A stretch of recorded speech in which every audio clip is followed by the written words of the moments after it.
How to find your transaction history of purchase of coins on your TikTok account. Hello guys, today I will teach you how to do this. Just watch this video until the end. Make sure that you like and subscribe in this channel. So let's start. First you will just go to TikTok, then open it.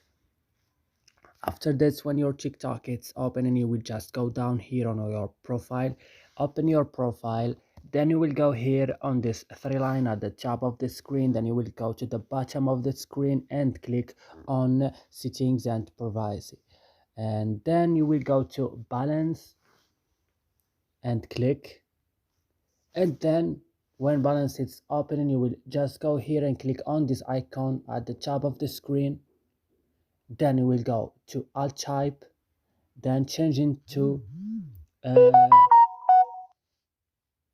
to purchase of coins like this, and that's it. You will find it here, and that's it guys. I hope this video is useful.